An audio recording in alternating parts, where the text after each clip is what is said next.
Барлықтарыңызға сәлем. Менің каналыма қош келдіңіздер. Бүгін сіздерге қамыры бір ерекше, өте дәмді, бұрын сіздер жасап көрмеген бір самсаның қамырымен самса жасаудың рецептін бөлсемін. Рецепті видеоны өткізбей соңына дейін қараңыздар. Ең алдымен ыдысымызға ұн салып аламыз. Ол ұнға енді біз бір 300 граммдай сармайды, холодильникте тұрған мұздай сармайды осылай үкіштен өткізіп аламыз. Міндетті түрде сармай мұздай болу қажет. Дәл осы рецептпен бір жасап көріңіздер.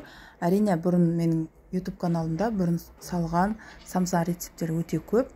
Бірақтан бұл қайталанбайтын рецепттердің бірі. Енді ауызда ерейтін қамыры бір ерекше болып шығады екен. Әрі сіздер қамырды жайып, арасына май жағып, оны көп уақытты қажет етпейді. Мінекей, ұнды осылай сармаймен араластырып бір шетке алып қойдым.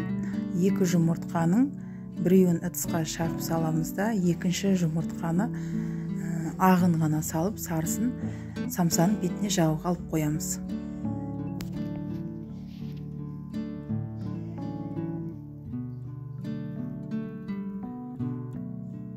Енді осыған 1 шай қасық тұз қосамыз. Сосын 150 миллилитрдей мұздай су қосамыз. Енді бұл жерде самсаның песочный бір ауызда ерейтін болып шығуының құпиясы осы үксіз. 70% үксізді 1 шай қасық қосып жібереміз. Міндетті түрде үксіздің проценті 70% болу қажет.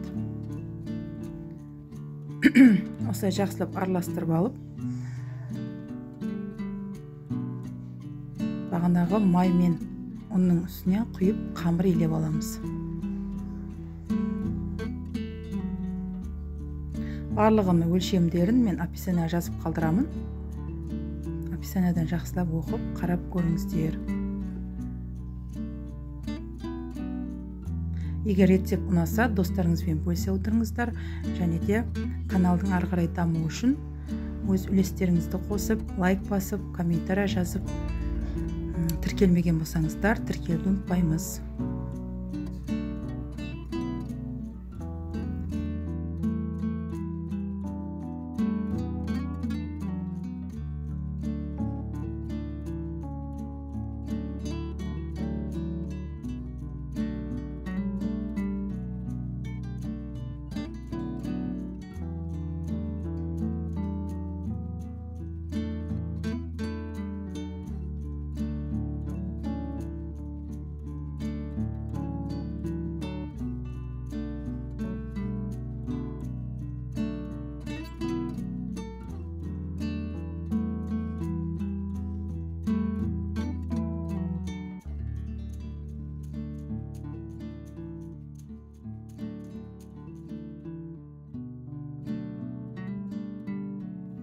Неке қамырымыз дайын болды.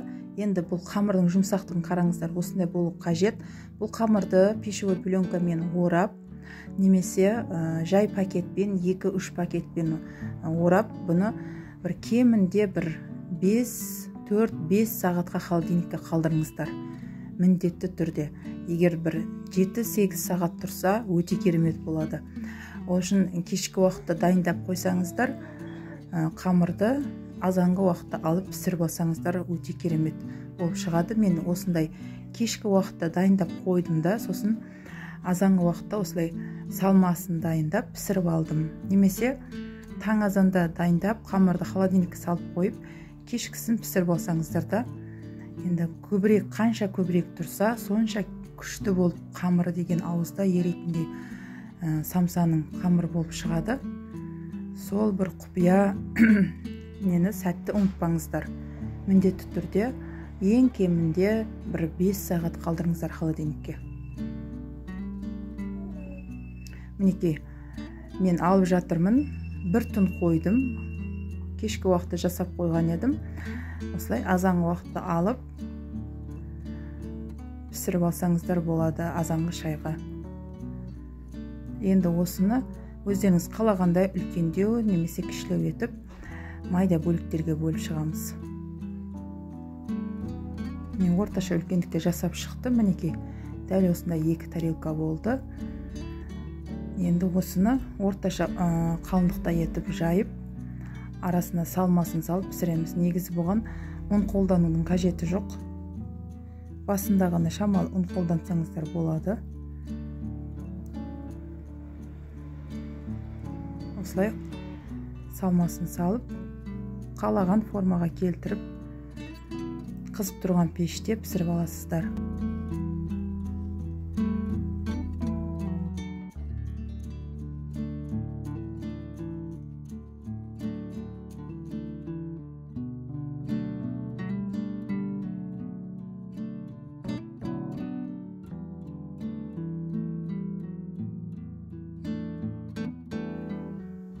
Барлығын осылай түйіп алған соң, енді бағана алып қойған жұмыртқаның сарысына 1-2 ас қасықтай сүт қосып жіберіп, барлығын жағып шығып пісіріп аламыз. Қараңыздар, осындай тандырда піскен самса секілді болып, осындай қып-қызыл болып, әдемі болып шықты. Қараңыздар, міне осындай жұмсақ да болып шығады ғой. Міндетті түрде жасап көріңіздер. Ауызда еритін бір керемет самсалардың бірі. Ал ас болсын.